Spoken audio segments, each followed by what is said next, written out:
Let's go fast. So I'm just gonna start. I'm gonna skip the intro here, and because it's just text mashing. So if you mash text fast, you can get the first part of this quickly, and we'll start from the Rogueport Square. All right, so we arrive at Rogueport. We mash through some of this text here, and as soon as we get control of Mario, I'll start talking about the movement. So we get control of Mario, and the first thing we're going to do is we're going to jump into this cutscene right here. If we jump far enough, patches won't move in front of us, and we can move directly up as soon as this cutscene stops. We're then going to try and jump into the Crump scene as well, as jumping into the Crump cutscene is less amount of time it takes for Crump to walk to Mario to start the battle. Once the battle starts, the objective is to do 2 normal jumps and 1 super guard to do 5 damage. If we fail the second jump, it's faster than actually hitting the second action command, but we still do the 1 damage. We hit the super guard, do 2 more jumps, and this fight is over.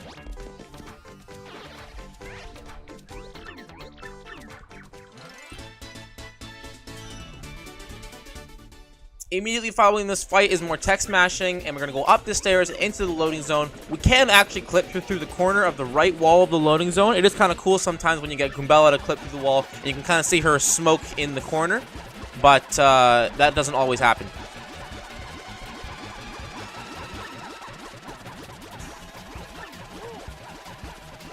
We move up the stairs and take the loading zone into the Rogueport Square.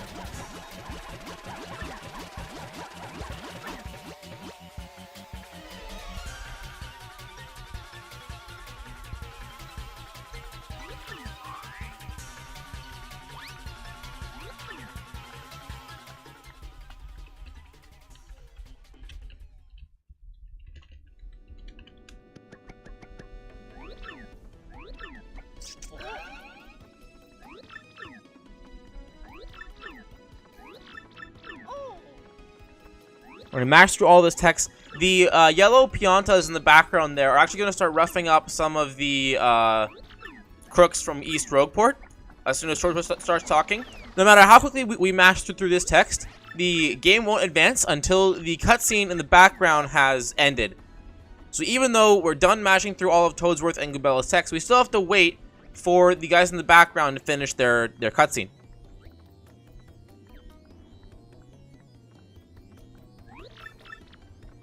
Once we mash through Toadsworth text, we get control of Mario after getting Goombella as our partner. And we're going to go break the contact lens for Zesty.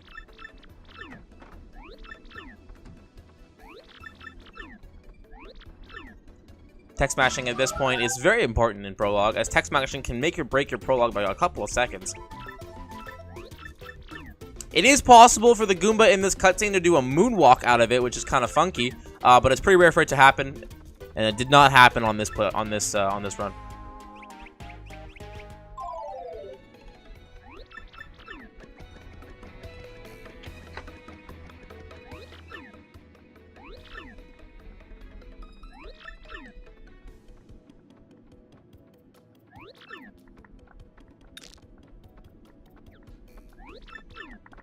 Once we break Zesty's contact lens, our next objective is to go to the store and buy 5 Fright Masks and 4 Fire Flowers.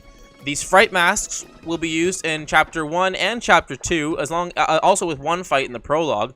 The Fire Flowers are going to be used in Chapter 1, 2, and 3 if we can hang on to one all the way until Chapter 3.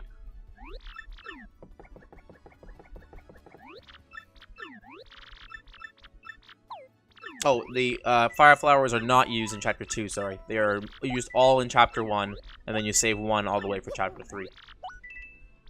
This will put your shop points at 9, which means the next time that you buy something, you're going to have to deal with a mushroom adding to your inventory.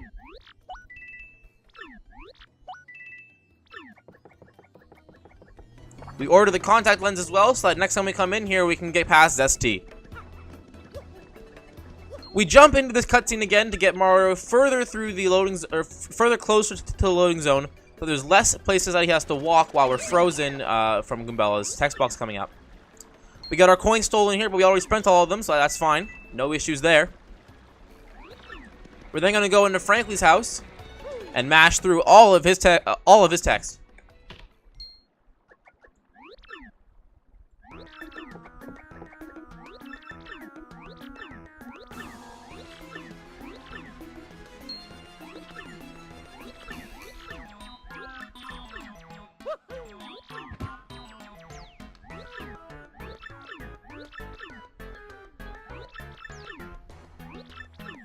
after this text mashing, we're going to enter the pipe to go into Rogueport sewers.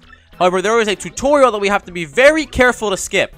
If we take this tutorial, we lose the better part of 45 seconds. So we definitely want to be skipping this tutorial after this frankly mashing. And it can be quite tricky as you have to scroll up and then smash B to choose the bottom option. So first you have to choose the top option, and then you have to choose the bottom option. You pick either of the wrong options and you have to take the frankly tutorial. Top option, bottom option. Now we take Frankly on a magical journey. He's not going to see his house again until the middle of Chapter 2. In this next fight, it is classified as a fight that you cannot run from. However, you can use Fright Masks in this Goomba fight, which is what exactly we are going to be doing.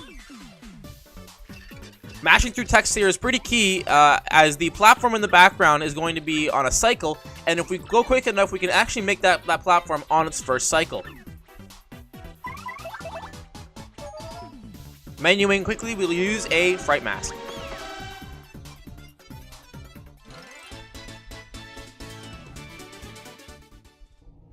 Once that's done, we're going to mash it as quickly as we can to try and make that platform on its first cycle.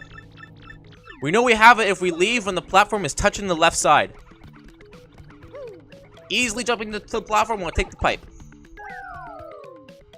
Next, we have to maneuver around these Goombas in this area. They can be really tricky to maneuver around. Goombas have a very high walking speed, and it's very easy to get caught by one of them. The hardest one, in my honest opinion, is the very first one by the pipe. Breaking this block, we now go down and go and get our plane mode curse.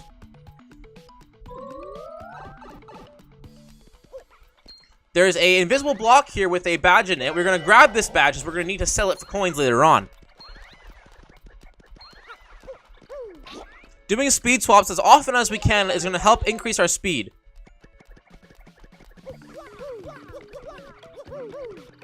Grabbing the black key first and then going back up the stairs into the black chest room is the fastest way to go about this.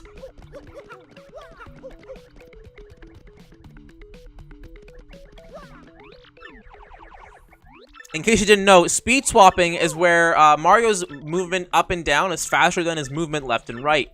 So if we move up for a frame, and then we do frame perfect jumps left or right, we can keep the movement value of his up or down movement while we're moving left and right. Meaning that we move slightly faster while doing frame perfect jumps to the left or right.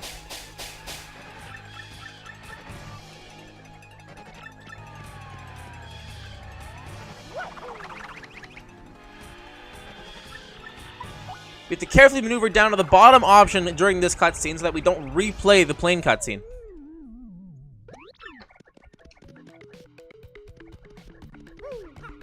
Doing speed swaps here is a great time as there's lots of movement that we have to just make sure we get to the left as fast as possible.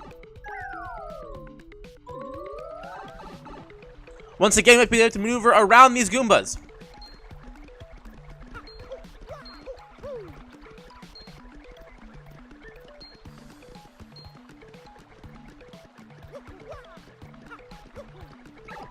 Once we go up the pipe, we're going to do a trick called Blooper Skip to skip the blooper fight and take Frankly on a magical journey.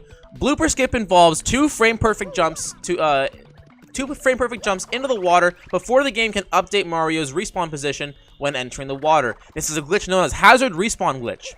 Two frame perfect jumps, walk into the water, will teleport Mario to the center of the room. Thankfully for us, the center of the room is where an invisible pipe is that takes us to Chapter 1, and Prologue is finished. My time for this in this section was 11 minutes and 12 seconds. Other runners have had much faster prologue times, however the world record currently had a prologue time of 11 minutes and 10 seconds. The fastest I've ever seen it done is 10 minutes and 45 seconds.